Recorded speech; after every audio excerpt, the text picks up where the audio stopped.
All right. Well, welcome to Unit 5. We're kind of loosely basing all of our boot camps off of the FEMA 480, but we also are incorporating the FEMA and ASFPM Floodplain 101 kind of program that they put together, which is a really good program. But I've been kind of moving stuff around. What we're going to be looking at, and this is probably going to be the next couple of weeks. Usually, I think Brent took at least 2 weeks to kind of go over this unit. There's a lot to it. And as like we're getting into this, you're going to be looking at a lot of stuff when it comes to NFIP regulations, maps and data, permitting requirements, encroachments. You're going to be looking at a lot of, we're going to be looking at a lot of information. A lot of it is your kind of boots on the ground, what you're dealing with all the time. But as you're getting into it, it's a thing I like to remember all the time. The whole premise on this program is looking at reducing flood losses and flood damage.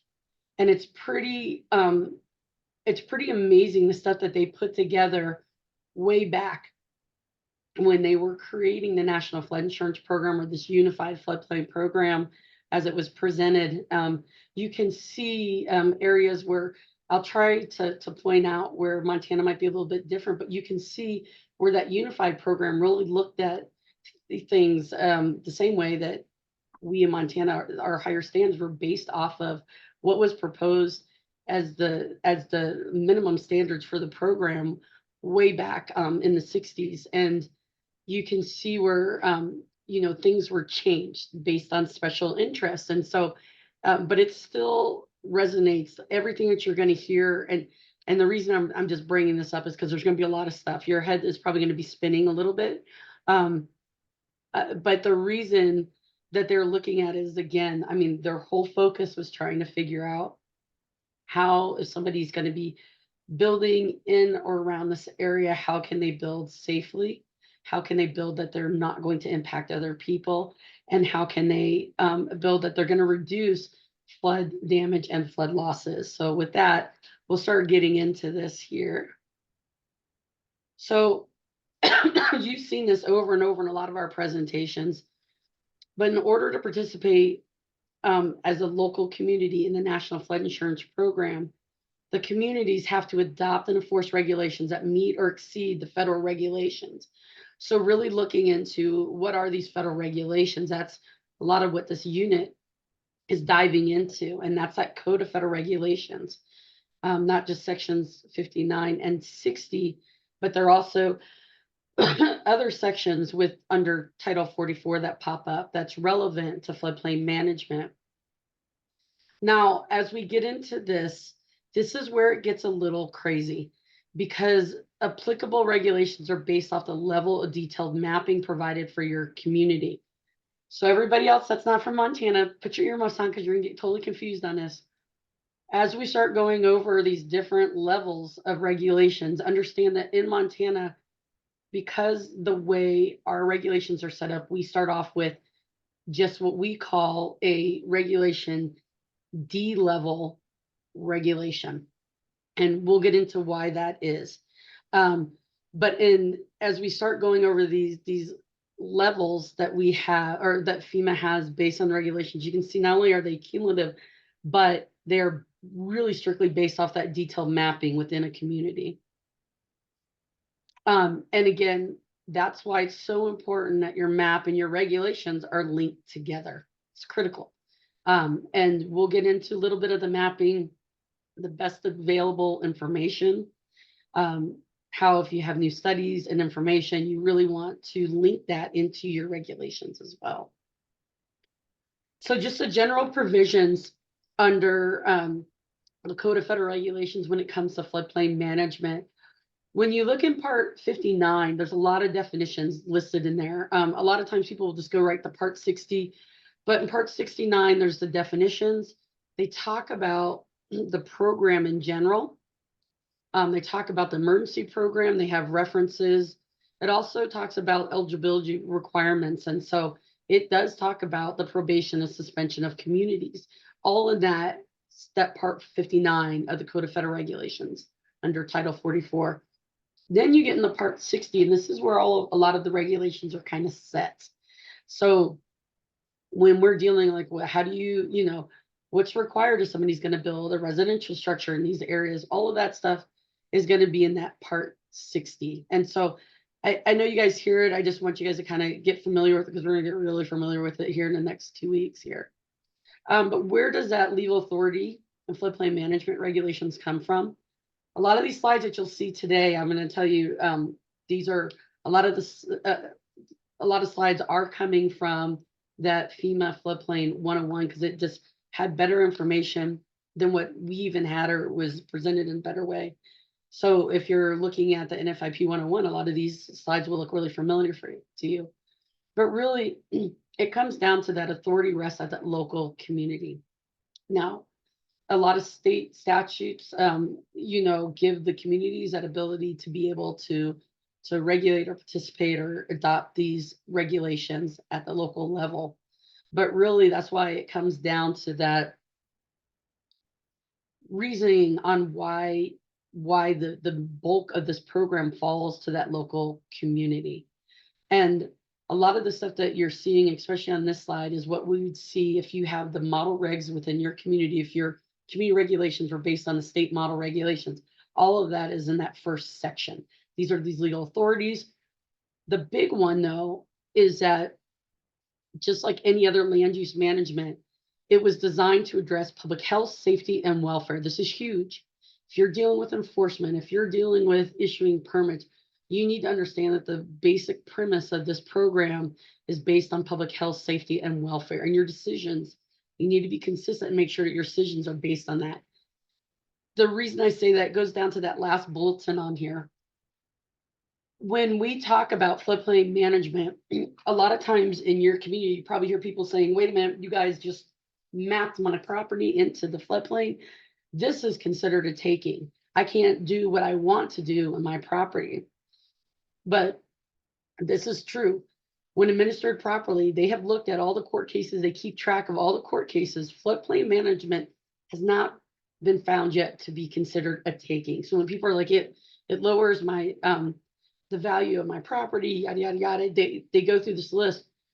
But I will tell you, if you look at a lot of these landmark cases that have come out concerning takings, again, it goes back to being consistent and making sure that all your decisions not only are consistent based on your regs, but they're also based on public health, safety, and welfare. A lot of the big taking cases that came up, it was because there was inconsistency on how the communities applied it. And we just were having a discussion with somebody just the other day on this, knowing that a community made a point in one of the biggest cases when we're talking about taking, and I know Charity, you can totally correct me on this, but there are situations where people were denied the right to build something. The community comes in and they give them just compensation. They pay them for their property, and then the community turns around and sells it and allows somebody else to build on there. That is a takings. They were not consistent on how they were managing their regulations, or when they were trying to allow people to require access, it didn't have anything to do with the regulations. So you have to be very public access, I should say, not just like ingress and egress, but you have to be very careful on how you're looking at takings and how you're doing floodplain management. But know that at the basis of this, it's not just to look at reducing flood losses and damages, but it's also looking at public health, safety, and welfare. And I cannot stress that enough, because a lot of times people want to make decisions. Sometimes your elected officials really want to help people out. But if they're in a situation where they help somebody out and allows them to do something that is not, consistent with your regulations, and either they get flooded or they sell that property, somebody else gets flooded, it puts liability on the community, because ultimately that community is looking at public health, safety, and welfare. And that's a hard discussion to have when somebody doesn't understand why maybe they have to remove a structure that was placed without a permit or wasn't placed properly. The other thing is, this sounds like a simple rule, but this gets really confusing too. One of the basic rules that they mention in FEMA 480 under this section is that you must use your latest maps to administer the floodplain management ordinance. There's a big reason on that. A lot of times people say, wait a minute, those maps are no good. Unfortunately, if they are these FEMA maps, you need to use the effective ones. But it doesn't prevent a community from adopting and enforcing regulations based on data that's more restrictive. Understand that, more restrictive than that provided by FEMA. It can't show a huge reduction in the special flood hazard area, and then you're not regulating the stuff that's shown on the effective map outside of that. That's not more restrictive. So if it's more restrictive, absolutely. Also, the community may have additional technical data that can help identify and regulate flood-prone areas not shown on the FEMA maps. And we've seen that in some of our communities, and we've seen it across the board. Some of them very detailed in our CS studies that came out back in the 70s and 80s. Or we have some communities that took, quad maps and just highlighted areas based on elevation. So there's a lot of things that we've seen communities do, especially in areas that aren't shown on the FEMA maps. Again, all of that should be tied to your regulations. The other thing we want to bring up is annexations. A lot of times there's a lot of annexations, especially around municipalities. If your municipality is annexing an area that's within that special flood hazard area, you are going to need to update your regulations to clarify that you are now regulating these areas based on this annexation. So that might be, you might have to update what you have in section 4 on your maps. This is for Montana folks. And you might have to update your appendix that talks about you're now regulating the annexed area for this, that's in this county, but it's on this panel. So you just need to make sure that if you have annexations that are occurring, they need to be reflective into your floodplain regulations. And again, it's mainly municipalities that fall into this. It's very rare that we see counties fall into it. Now, with that said, we do have a situation where we have tribal areas that are intermingled within the counties. And some of their areas, even though it's mapped on tribal areas, they might not be designated as tribal land. In that situation, look at how you're handling in your county other land use issues. If the county requires somebody on one of these lands in the located in tribal area, but is called like fee land or is not recognized as tribal land, then you may have to adopt the maps within that tribe and link that to your regulations. So you got to be really careful, but you want to make sure that is updated as best as possible. So as we mentioned, when we're looking at the federal requirements, all of the regulations for floodplain management come out of the Code of Federal Regulations. And it starts at section 60.3, 50.59 talks about the definitions and everything else. You're probably pulling from that, but section 60.3 really starts the stair steps. Knowing that all these regulations we're getting ready to talk about, they build cumulatively in increments according to the mapping and flood zone designation. Now, each step doesn't go away, like the previous step doesn't go away. You have regulations that start out, and then once you get to the next level, it's going to add more stringent regulations as information about risk, as they're saying, increases. So the NFIP regulations, as we mentioned, are minimum standards here.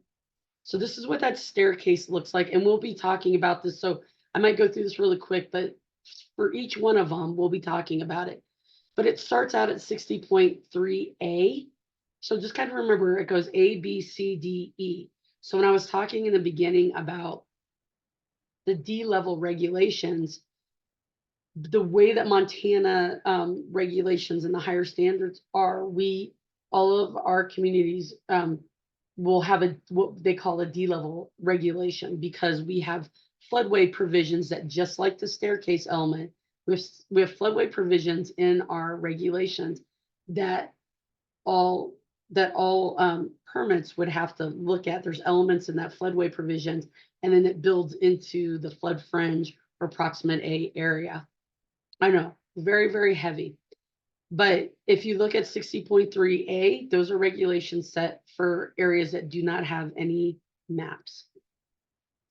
Now, these are not areas that we're talking about that these are not areas that FEMA says has no risk. These are areas that there is a risk, but maybe it's not mapped. So they're recognizing that maybe this area is what they call a zone D. The risks are not known.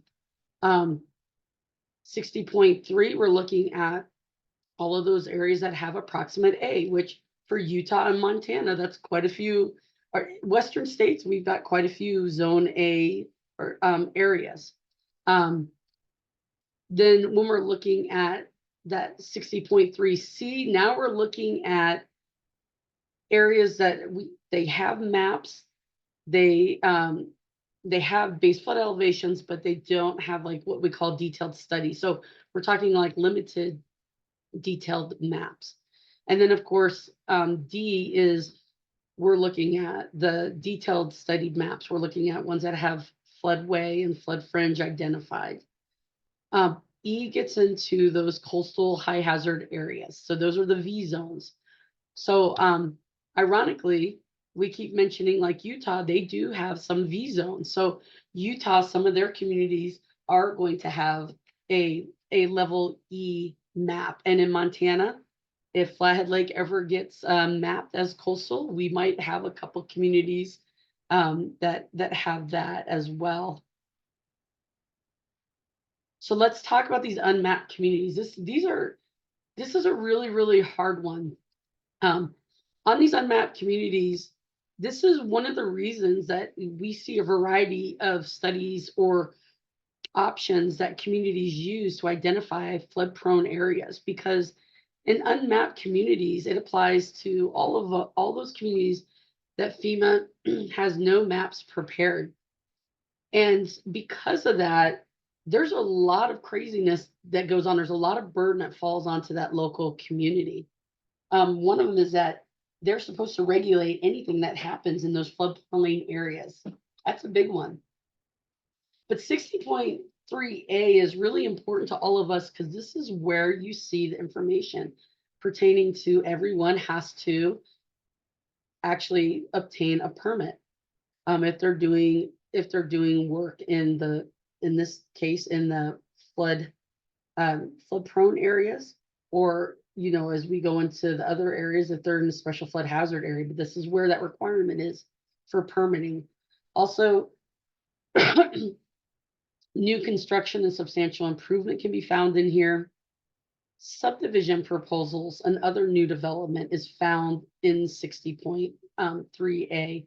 Also, they talk about water supply systems, sanitary sewer systems.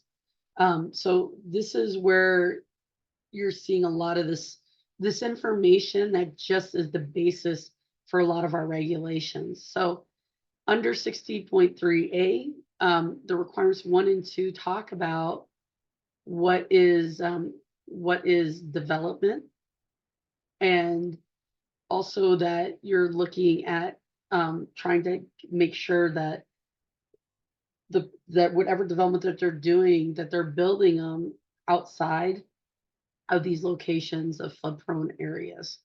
And so it gets into that definition of development. And that's one thing, like we hear it all the time, but I will say, even as a new floodplain administrator, I kind of struggled with that because I was thinking, like, in your head, you're thinking development is structures, but really, when you get into the FEMA definition, it's any human activity. So, I mean, if they are mining, paving, drilling, grading, excavating, all that stuff, storage of equipment, that is actually considered development under FEMA's regulations. And that's huge. So that requires a permit for any type of development that occurs. So it's very difficult for a community to come back and say, wait a minute, okay, we have to require permits for all proposed development. And it also talks about ensuring all other necessary permits are obtained. And these are two big things. So if you're a community that doesn't have FEMA maps, your best bet is what I always tell communities is if you have anything that you can identify those flood prone areas, because if not, what ends up happening is that you may be required as a community that doesn't have any maps, you may be required to get a permit for everything that happens in your community. And at the basis of this regulation, that's pretty much what it says. And so that's why we see certain communities have adopted things such as highlighting their quad maps based on elevation and saying, this is our floodplain and we're requiring permits. They are following this regulation here. So that big one that we talk about, ensuring all other necessary permits are obtained, that is a federal law. So before you as a floodplain administrator can make a final decision on a permit on a floodplain application, you have to make sure that all other necessary permits have been obtained. That's the crux of it. They want to make sure that you're not going to have any conflicting, conflicting design standards that are going to compromise the area or can create a situation where you're going to increase, risk, damage, or losses as well. And so some of those other permits, like we know in Montana, because we have a joint application, are the, Army Corps 404 permit, state water quality permits. As we're talking on this section about water and sewer, you know what? You need to make sure that they have, a permit to be able to hook up into a municipality sewer and water system, or do they have a septic permit, or do they have a permit for their well and water as well? And again, it's a really hard one, but when we're looking at these communities that do not have FEMA maps, it's a huge burden on that community. They have to require those permits for any kind of proposed construction or development. And that's really hard. So making sure that you have additional information and tying it to your regs is really important. And it's something that we encourage to those communities, make sure they can identify where those flood prone areas are. So one of the other requirements, this requirement 3 that pops up is in this section, is reasonably safe from flooding. This is a big one. This is like the premise of your reviews on all floodplain applications that come in if you're a local floodplain administrator. You want to make sure that whatever they are doing, that it's anchored so that it can prevent flotation, collapse, or any type of lateral movement. That the stuff is constructed with flood resistant materials, that it is constructed to minimize that flood damage, and also utilities are protected from flooding. Yeah, so it's, if you look at it again, like looking at this right now, we're all like, well, yeah, well, that makes sense. It's a lot more difficult when you're at the local level, like we were talking before we started, when you're trying to tell folks, look, the reason we're requiring you to elevate all your electrical 2 feet above that base flood elevation, it's to protect you. Like to them, it's just like they can't see the reasoning why they're being required to the stringent standard. And it's kind of your job to really kind of almost educate them on their rationale, because a lot of times people just don't realize, like they're like, oh, they wanted me to do it this way. Well, we'll get into what happens when it's not done a certain way. And maybe that will give you some additional information when you're talking with them as well. So one of the things is anchoring and proper design. Again, this is coming from that NFIP 101. It's a great visual, because people don't think about this. They don't understand that their house can come, buoyant, depending on how much water, or maybe the hydrostatic force is going to push it off its foundation because it wasn't properly secured, or it wasn't built correctly, or maybe the hydrodynamic and hydrostatic, you got to watch it. It's not going to get pulled off. I kind of said that backwards. Or you don't want to see something for hydrostatic. You don't want to see like their foundation implode. Hydrodynamic is where it's going to knock it off the foundation. Or maybe this is the big one. This is why anchoring is so important, is debris impact. And we have seen that. I mean, we talk about the 2011 flooding with Roundup and the multiple propane tanks that were floating around, and a couple of them were propelling themselves. And so those can cause serious risk, and it can cause additional impacts to, surrounding neighbors. Something as simple as making sure your propane tank is tied down. Um, Again, people are thinking, well, gosh, that's such a crazy rule. But then if you can explain to them, hey, if this stuff becomes buoyant, it can create havoc, or it could create a dangerous situation for our neighbors or for structures as well.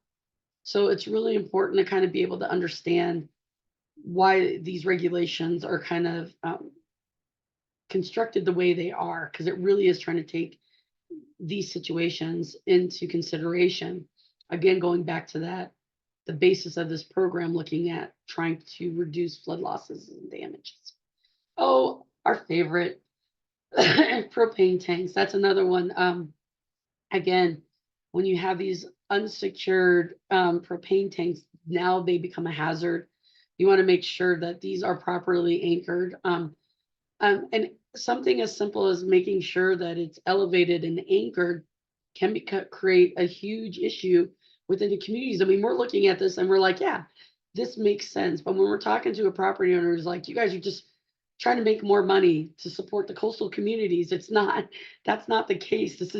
There's a real rationale and reason behind why this stuff needs to be anchored and maybe elevated, not just to protect other property owners, but protect them as well.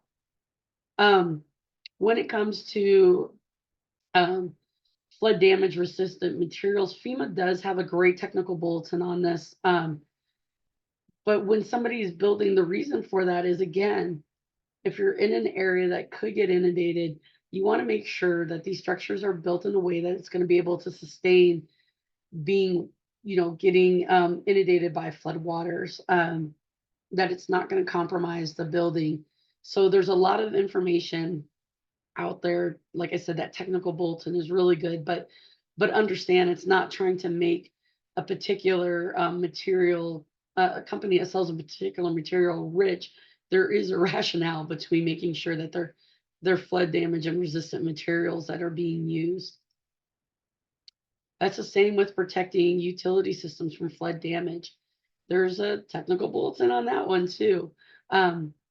But making sure that they are looking at all of their utility components, because again, it might seem to be a pain in the butt for them to raise some of this stuff, but it really is a way to protect them being that property owner or any future property and structure owner.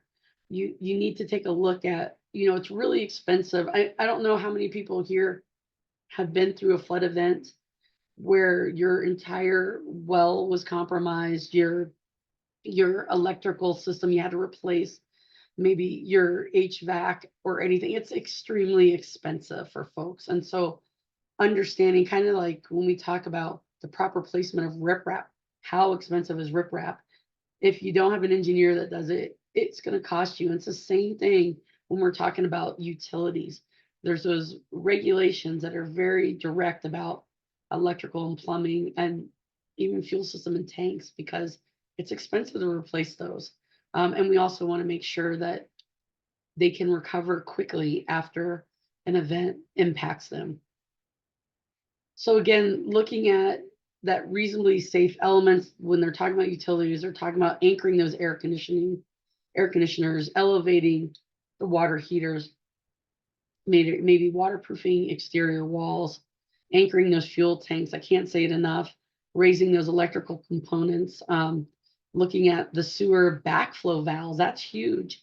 And raise or flood proof those HVACs, because again, if those things aren't done, they would, that's one additional expense that they're going to have to incur. And when we think about how many people don't have flood insurance, less than about 7% of folks in the special flood hazard area have flood insurance. Less than 7%. This can be a very hefty cost for an individual.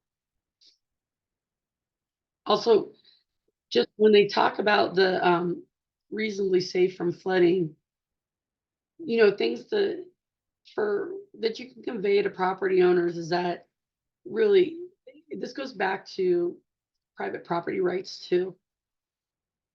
I'm a big proponent of private property rights, but my actions should not affect adjacent property owners, or people that might assume this property after we are no longer here. So making sure that we understand that it's not going to increase the risk to life and property, that there could be a community possibility, liability.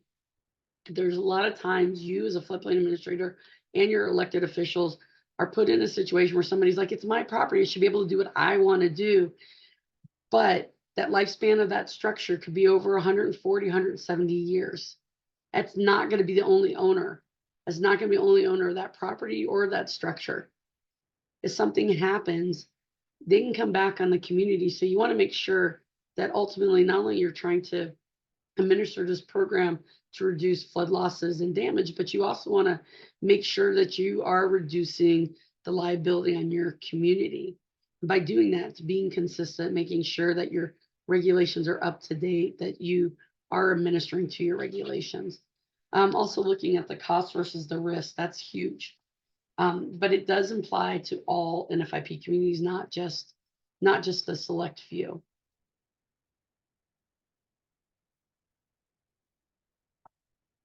60.3A, again, level A. I'm just going to keep repeating that so you guys realize that there's 5 different levels. So level A also talks about subdivisions.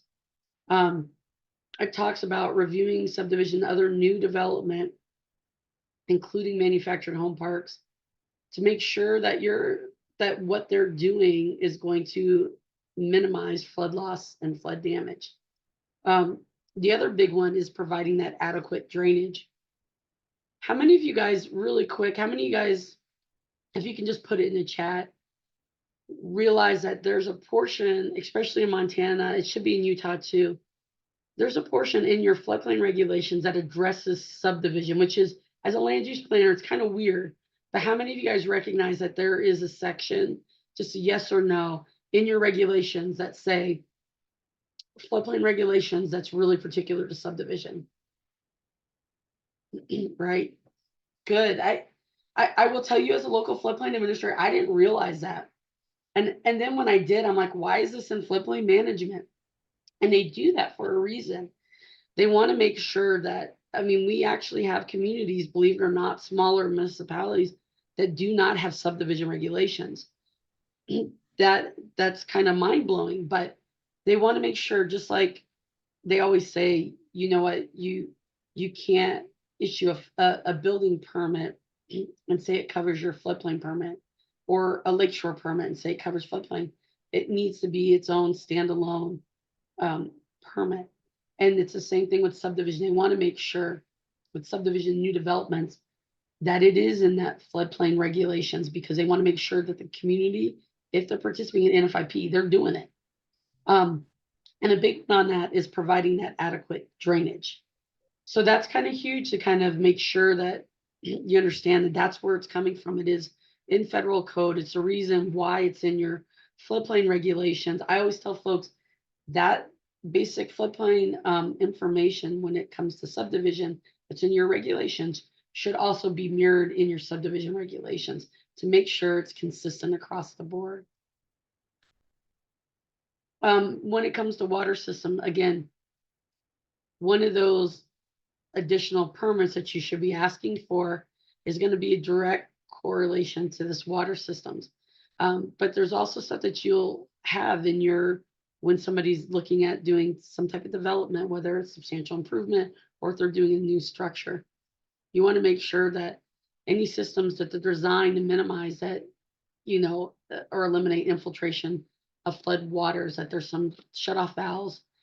These are basic standards that they have in the building industry. This is not something that should be foreign to folks. But this is a section that talks about those water systems. You should be requiring that additional permit, whether they're getting a well and they need to get water rights, that should be something that's in your permit, or if they're tying into municipality water system, you need to make sure that that has been done before you issue that permit for a structure, or making sure that they can obtain it. Same thing with sewage and waste disposal systems. You want to make sure that those newer replacement sewage systems are going to minimize or eliminate infiltration of floodwaters. Let me tell you what, once that septic system is compromised, it is very expensive. A lot of them, if they're not done correctly, if they're older systems, a lot of them are totally compromised. They have to be, on top of doing any building repairs, they'll have to go in and replace that whole septic system. And that's expensive. But the other thing that you don't want is, you don't want that nasty stuff going into your floodwaters. And so, again, it's not just to protect them, it's to protect everyone. If they have a system that's going to contaminate floodwaters, and hence contaminate people upstream and downstream, that's not a good situation. So that's where that requirement comes from as well. When you look at the 480, that basic rule talks about, again, that development must not increase the flood hazard on other properties. That's all part of this holistic review that you're doing when you're looking at floodplain applications that come in. So now we've looked at level A. There's a lot of the basis of your regulations that are in level A.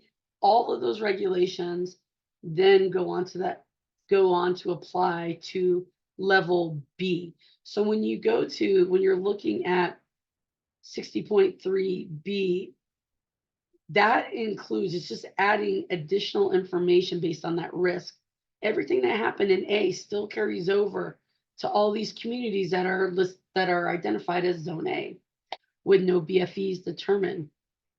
And so they really make that strong point. And that was really hard for me as a local floodplain administrator, kind of understand that, and dealing with the state regs. Like, why can't I find anything if I'm looking at approximate A area and I'm using my local Montana regulations, and I'm trying to figure out what somebody needs to do for a road or a bridge. Wait a minute, I gotta go to floodway. It's the same kind of concept. If you're, they're an approximate A, why are they required to get a permit? Oh, I'm gonna find that in that level, in 60.3A. And so all this stuff kind of carries forward. So we have heard Zone A referred to as like approximate A, unnumbered Zone A, but really it's still identifying that 1% annual chance that a flood can occur. We do have communities that might have Zone A's, but they have additional information based on other studies, and we'll get into that in this section as well. So again, 60.3B, it reassures that permit requirements for all development and map special flood hazard areas.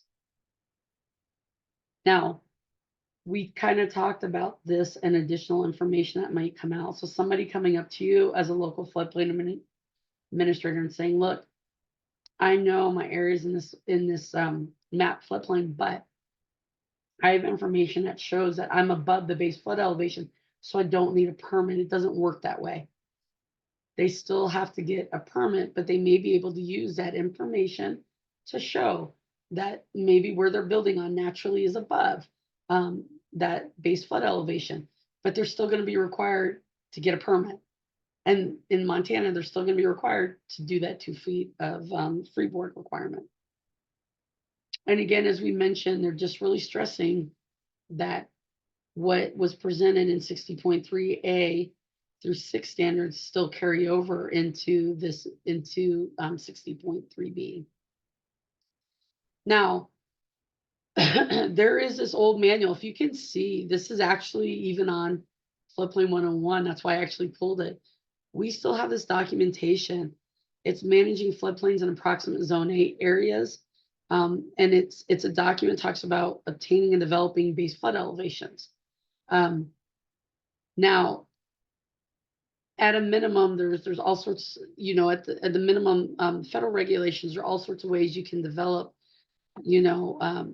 if and determine in these areas if somebody can build in certain locations.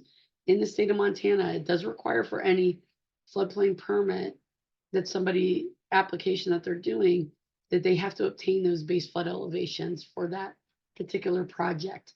That can get costly for them. That's why approximate A's in some ways are good. In other ways, they put a lot of burden on that local property owner to come up with that base flood elevation.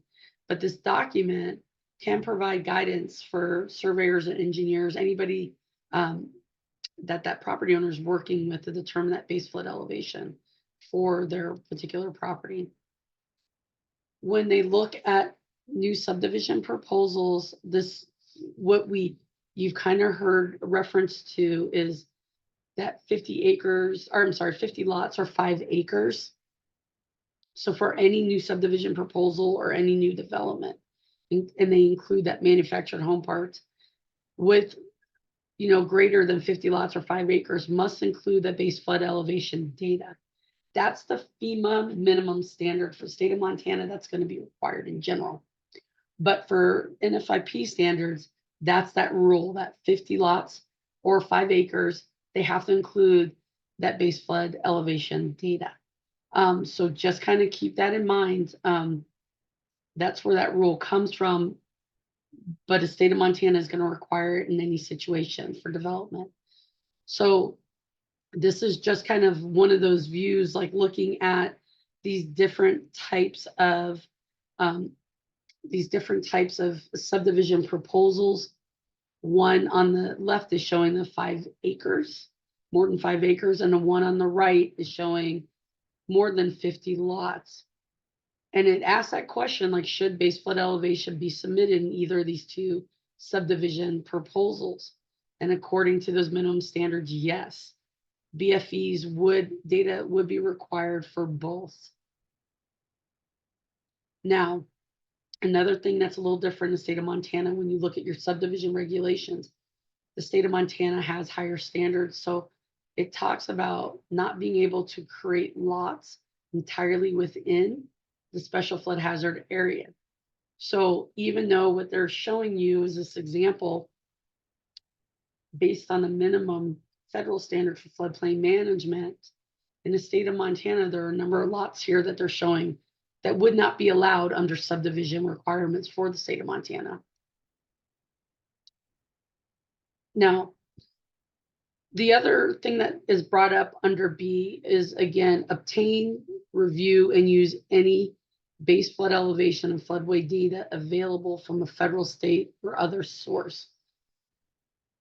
This really gets into the weeds when we're talking about, let's say you have an area that's mapped in your community as Zone A. They don't have base flood elevations determined, but now that whole area is getting restudied.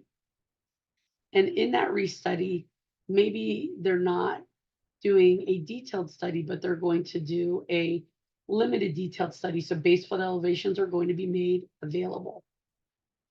It really is saying that as a community that has effective Zone A area, and you have a new map that's coming out, and they release draft map or preliminary data, you should also be utilizing that information. Does that make sense to everyone? This is Zone A's getting remapped, and you have draft data and preliminary map data that becomes available. In those areas that are Zone A, you should be utilizing that as best available information. 60.3 is what talks about that. That's why we do have communities that take, like in our CS studies, they might have these areas that are mapped as approximate A, but maybe they have elevations and cross sections from an NRCS study. Probably what that approximate was based off of, those communities will put in their ordinance that they are regulating by both those studies. The FEMA maps, those are ones that are going to trump everything, but they're also utilizing the data in this NRCS study. That's best available information that's being used. We're also seeing a lot of base level engineering that's coming out. They're developing BFEs. It's all modeled back zone A's. All of this stuff is information that the community can use to regulate to. So you may need, again, you may have an effective zone A map that shows special flood hazard area that might be wider than a new, let's say it's a preliminary map that comes out. Maybe that reduces that special flood hazard area. Now you're still required to get permits in those areas that on the effective map are still showing in the special flood hazard area. What changes is that they can now, those property owners can now use that data that's in the preliminary map for their permit application. It should make it a lot easier for them for not having to spend the extra money from their technical assistants to develop a BFE. That stuff might be available.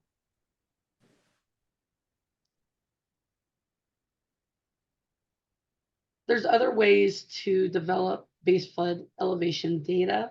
FEMA 480 goes into that. This is one of those things where they're looking at different ways of contour interpolation, or maybe some areas use high water marks. They also talk about point on boundary and height above highest adjacent grade. Again, these are the minimum NFIP standards in the state of Montana. It requires that base flood elevation data be obtained, and there's stricter requirements in the state. But these are all options that communities can use, or can, you know, allow for developers to use for base flood elevation determination. Now, again, they talk about communities saying, wait a minute, okay, we're going to use this high water mark for generating a BFE because maybe they don't have anything and that's what they want to use. Now, if there are some concerns with it, it's not saying that they can't use it, but there are some concerns. And as a community, you have to make that determination. It may not be from a 1% annual chance flood event. So it could result in an underestimate, or it can overestimate. So you got to be careful on that. And so they do caution about using those high water marks alone, but maybe like what we saw in this 2022 flood event, like USGS, it took them a few years, but they were able to determine what that frequency was for certain floods in those certain areas.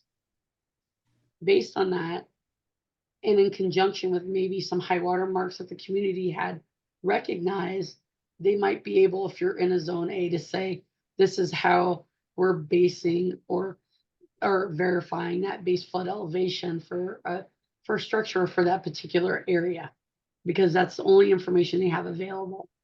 So that could be used.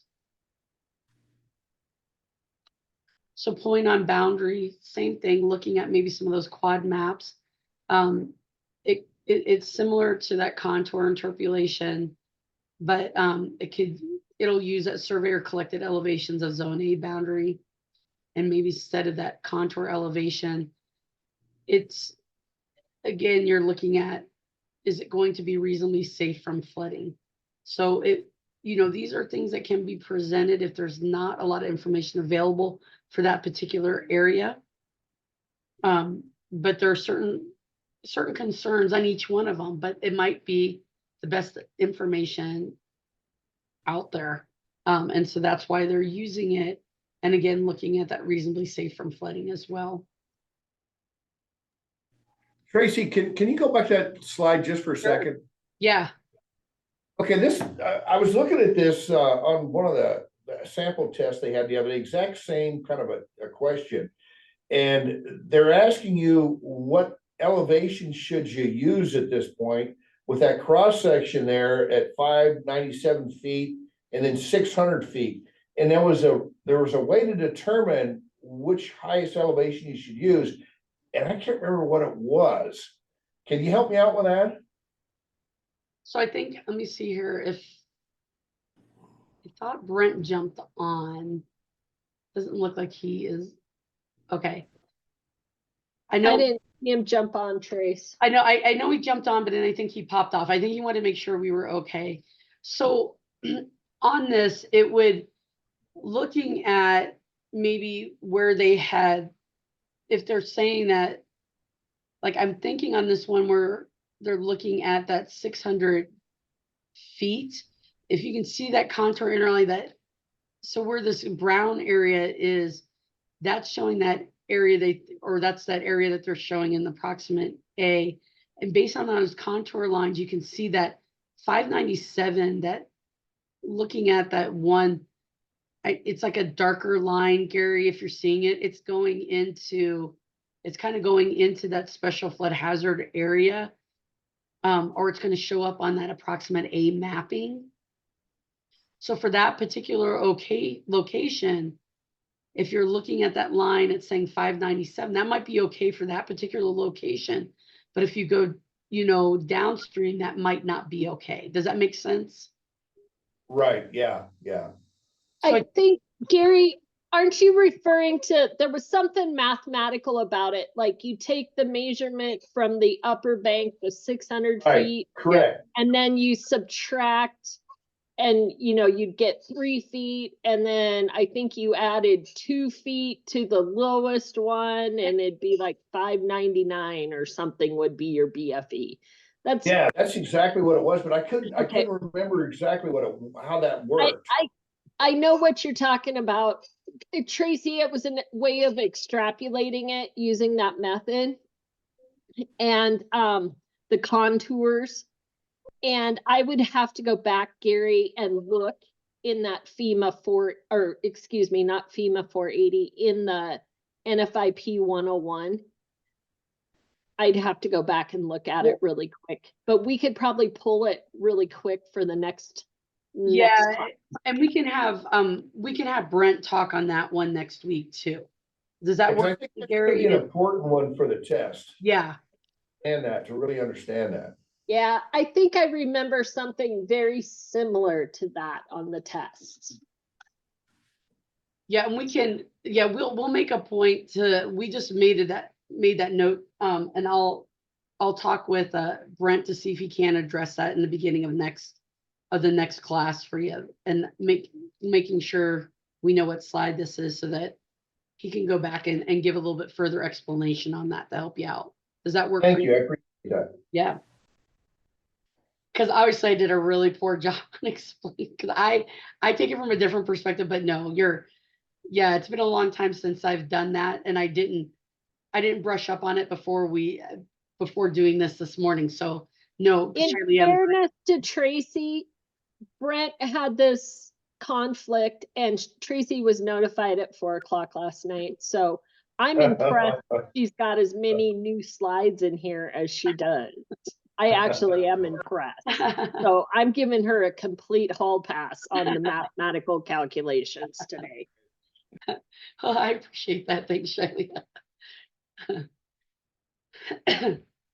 So just going back on the 60.3, I know we have a couple more minutes. Maybe we can try to get through this really quick, but that reasonably utilize that base flood elevation and floodway data. And that's if you get it from other agencies, maybe you have subdivisions in the area, maybe you have lots within the subdivision, using estimated methods like we're gonna go back to.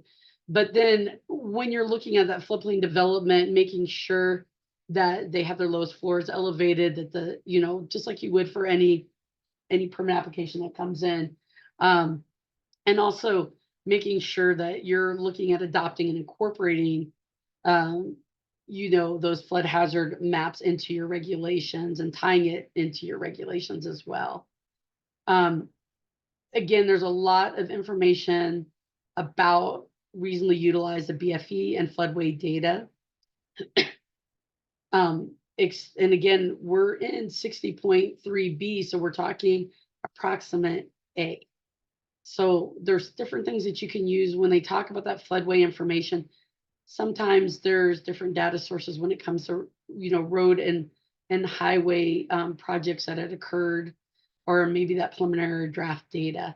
But definitely making sure that you're using that on top of your effective maps, or if you don't have maps in that area, that you have incorporated that information into your regulations, so that it's clear that you're regulating into those areas as well.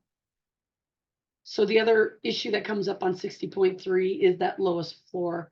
So it applies when you have that base flood elevation. That's the only way you're really going to look at it. You need to document that lowest floor, not just for residential, but also for non-residential structures, and obtaining that floodproofing elevation, especially when it's, of course, and only related to those non-residential structures. But also maintaining a record of elevation certificate. I would encourage you, if you are a local floodplain administrator, any new structures, you should require an elevation certificate. It is a must for our CRS communities, those communities participating in community rating system. We are at 10:01 now. I know we had a slow start. I know Brent does this in 2 to 2.5, I think, sessions. I think that with a lot of information that we have now, it'll probably definitely we'll be dealing with this section next week and probably the following week after that too, but we'll give you guys more information on that. Traci, I'm really glad to hear you say that, because I was actually really thinking this needed 3 weeks. Yeah. And Gary, I found where that thing is in the NFIP 101. I can send it to you too if you need to look at it, where they talked about it. So I'd sure appreciate it. Thank you.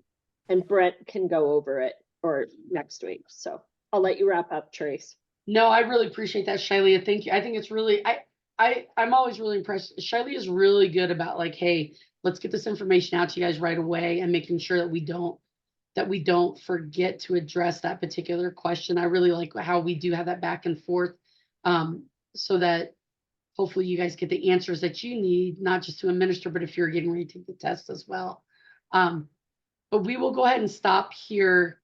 I would say the next couple of weeks, we'll be dealing with this unit. It's going to really get in the details of regulations. And so if you do have questions, like Gary came off and was asking about that, make sure you're asking those questions. Maybe next week when we come on, you guys have additional questions from what we presented on before. Feel free to ask that, or, send Shiley or myself an email if you have things that you want to address. But thank you guys for sticking in there. I would really suggest to you, if you guys are thinking at all about that CFM and you want this to really become fluid for you, if you get a chance, go to that unit 4 and start working through it.